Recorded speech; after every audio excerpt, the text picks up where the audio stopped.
This is Gary Null.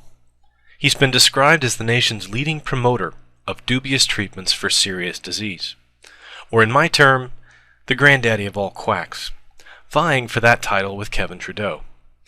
There is no craziness he does not subscribe to. A brief listing. He's an HIV/AIDS denialist. He's anti-vaccine. He sleeps 2 hours a night and advocates reduced sleep cycles.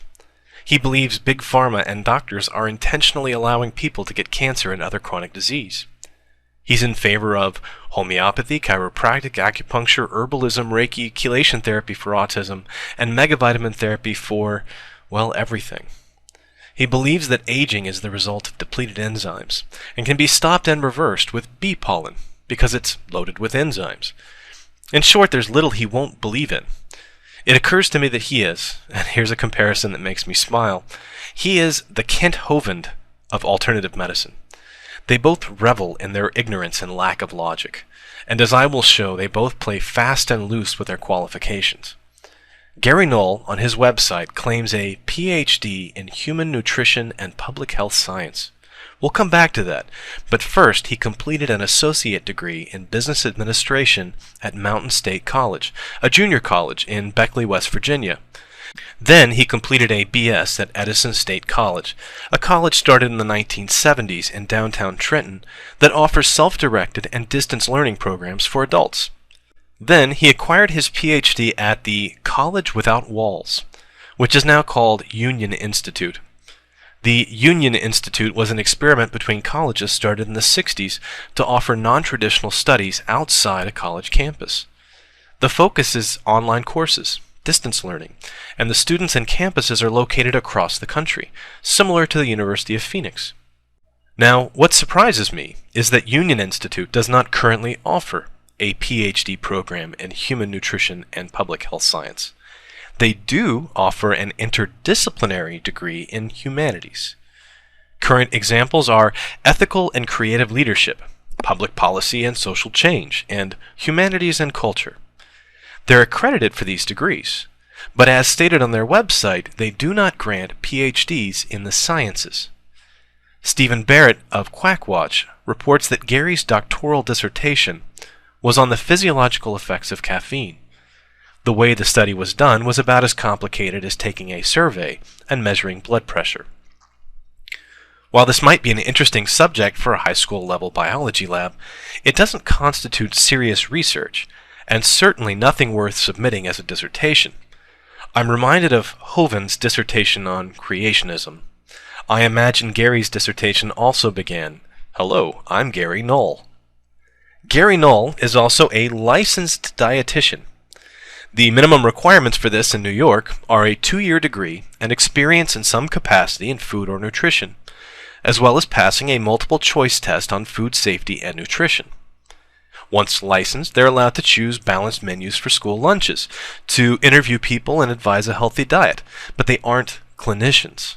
They aren't trained in even the most basic diagnosis of disease or abnormality. Gary Null has about as much clinical qualification as the lunch lady at the local high school. What about his prestigious titles? Here's a list of what research and administration positions he claims on his current website. Research Fellow of the Institute of Applied Biology, Nutrition Research Division Director for the National Hypoglycemia Association, Researcher of Agricultural Sciences at the Fertile Earth Farm Project, Director of Nutrition for the Nutrition Institute of America, Founder of the National Health Resources Council. Let's see what strict Google searches turn up on these institutions. The Institute of Applied Biology returns only 2 kinds of hits of any interest, neither an institutional web page. One is a biography of Emmanuel Revisi, the physician suspended for quackery, and the other is one of Gary Null's resumes. Next is the National Hypoglycemia Association. There were some hits, but this is apparently a front for publishing Gary Null books. The only address given is a P.O. box near Gary Null's home. The Fertile Earth Farm Project as a strict search has exactly 2 hits. Both are Gary Null's resume. That's got to be nearly a record. Nutrition Institute of America does have a website. Here it is. The other major hits were from Gary Null's resume, and a donations page on his main website. The National Health Resources Council is perhaps one of the worst.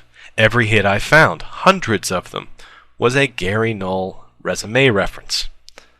There is one hit for researcher Null, G in Medline.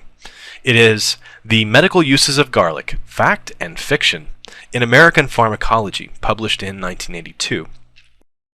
Gary is the second of 3 authors, and therefore the least important. It doesn't appear to have been cited by any other papers. The only place I can find his published work is Penthouse. Not that I was looking, I don't read it for the articles. Gary is primarily a radio personality with his own show, Natural Living with Gary Null. He brags about winning 21 Silver Microphone Awards, which sounds very prestigious. It is, but the award is given for the best local or regional radio commercial. I'm not clear if they're saying his program is a commercial, or if he made a really terrific commercial for his products.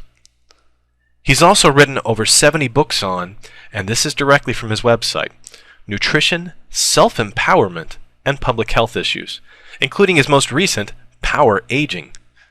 You can conveniently purchase all your supplies directly from Gary. He dispenses advice and makes millions of dollars selling the cure as well. In short, Gary is the Kent Hovind of alternative medicine. His resume is riddled with shady honors and misinformation about his qualifications. None of it stands up to scrutiny.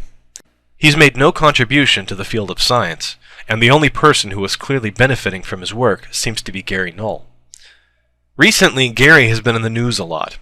It seems he fell ill after eating some of the product that he sells on his websites.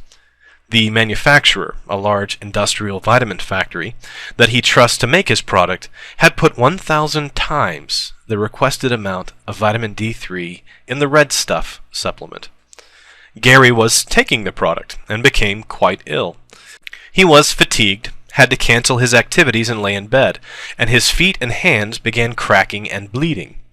He hoped that by taking more of the product, that it would make him better.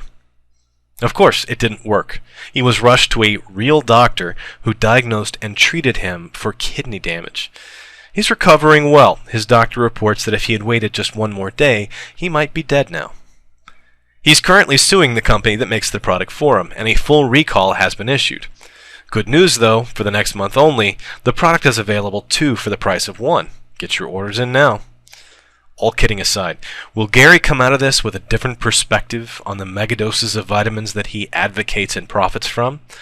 My money is on no. I don't think he's that smart. Thanks for watching.